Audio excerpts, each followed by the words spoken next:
ভারতের উত্তরপ্রদেশের প্রয়াগরাজ বরাবরের মতো এবারও মহাকুম্ভ মেলার জন্য প্রস্তুত হচ্ছে।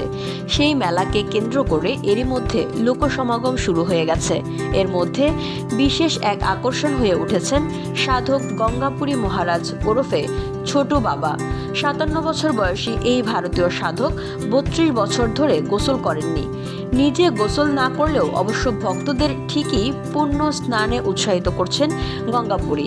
ভারতীয় সংবাদ মাধ্যম হিন্দুস্তান টাইমসের এক প্রতিবেদনে জানা যায়, গঙ্গাপুরী মহারাজ আসামের কামাখ্যা পীঠের সাধক। তার উচ্চতা 3 ফুট 8 ইঞ্চি।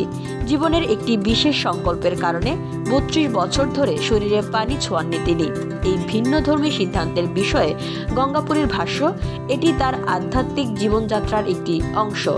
নিজে 3 দশকেরও বেশি সময় ধরে গোসল না করলেও ভক্তদের প্রতি তার পরামর্শ ভিন্ন।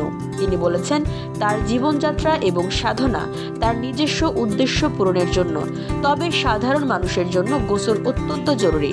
প্রসঙ্গত, ইউনেস্কোর সাংস্কৃতিক ঐতিহ্যের তালিকাভুক্ত মহাকুম্ভ মেলা 12 বছর পর পর আয়োজিত হয়। সনাতন ধর্মাবলম্বীদের জন্য তাৎপর্যপূর্ণ এই আধ্যাত্মিক মিলন মেলা গঙ্গা, যমুনা এবং সরস্বতী নদীর তীরে প্রয়াগরাজ, হরিদ্বার ও নাসিকে এই আয়োজন অনুষ্ঠিত হয়। পৃথিবীর বিভিন্ন প্রান্ত থেকে তীর্থযাত্রীরা এখানে আসেন পূর্ণ অর্জন করতে। আগামী 13 জানুয়ারি থেকে 26 ফেব্রুয়ারি পর্যন্ত চলবে এবারের মহাকুম্ভ মেলা। ধারণা করা হচ্ছে, এবারের মেলায় প্রায় 45 কোটি মানুষের সমাগম হবে। VOD Bangla news desk.